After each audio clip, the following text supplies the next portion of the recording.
कैसे मौजूद है जब हम उन पर दरूद पढ़ेंगे वो हमारे पास मौजूद। মধ্যপ্রাচ্য দেশ ওমানত গাউসিয়া কমিটি বাংলাদেশ আল ওয়েলজা ১ নম্বর শাখার উদ্যোগে যথাযোগ্য ধর্মীয় ভাব গাম্ভীর্য ও উৎসবমুখর পরিবেশে পবিত্র ঈদ মিলাদুন্নবী সাল্লাল্লাহু আলাইহি ওয়াসাল্লাম উপলক্ষে আলোচনা সভা ও মিলাদ মাহফিল অনুষ্ঠিতই।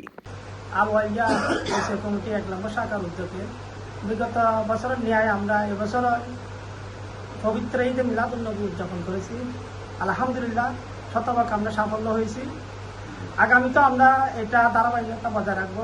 শুক্রবার আগস্টের ২১ তারিখ ওমানের রাজধানী মাস্কাটর আল ওয়েলজাত এই মাহফিল অনুষ্ঠিত হয়, যেটা মহানবী হযরত মুহাম্মদ সাল্লাল্লাহু আলাইহি ওয়াসাল্লামর পবিত্র জীবন আদর্শ মানবতা ও শান্তির বাণী লয়ে আলোচনা করয়। हम गौर करें तो वो हमारे पास मौजूद है। कैसे मौजूद है जब हम उन पर दरूद पढ़ेंगे वो हमारे पास मौजूद है। उनकी सुन्नत पर अमल करेंगे वो हमारे पास मौजूद है। उनकी तालीम को हम अगर फैलाएंगे तो वो हमारे पास मौजूद है। অনুষ্ঠানত উদ্বোধক হিসেবে উপস্থিত আছিল সংগঠনের দাওয়াতে খায়ের সম্পাদক হাফেজ কারি মাওলানা মোহাম্মদ আরিফ। সংগঠন সাধারণ সম্পাদক তাজুল ইসলামের সঞ্চালনায় অনুষ্ঠানত সভাপতিত্ব করে গাউসিয়া কমিটি আল ওয়েলজা ১ নম্বর শাখার সভাপতি আবু মুসা। এই সময় প্রধান অতিথি হিসেবে উপস্থিত আছিল ওমান গাউসিয়া কমিটি বাংলাদেশ কেন্দ্রীয় কমিটির সভাপতি আবুল কালাম।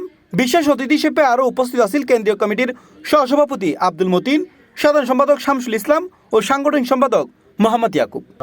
আইসুল মিলাদুন্নবীর মধ্যে এই অসংখ্য অসংখ্য ধন্যবাদ। ঈদে মিলাদুন্নবী সাল্লাল্লাহু আলাইহি ওয়াসাল্লাম আমরা উদযাপন করছি। কেন্দ্রীয় কমিটিকে ধন্যবাদ, সবাই আমাদের শাখা কমিটি থেকে আসছেন, সবাইকে ধন্যবাদ। ইনশাআল্লাহ আমরা আগামী বছর করতে পারি মতো আমাদেরকে দোয়া করবেন।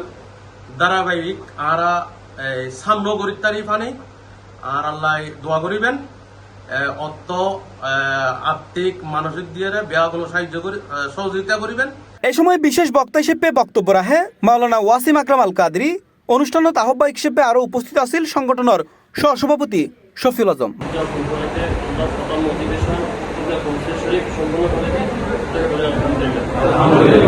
এই সময় মাহফিলত গাউসিয়া কমিটির বিভিন্ন পর্যায়ের নেতৃবৃন্দ, আলেম উলামা, প্রবাসী বাংলাদেশী অংশ লয়। এই সময় ওমানের প্রয়াত সুলতান কাবুস বিন মোহাম্মদ সাইদ হাফিজাহুল্লাহ এবং বর্তমান সুলতান হাইতাম বিন তারেকুল্লাই বিশেষভাবে দোয়া করয়।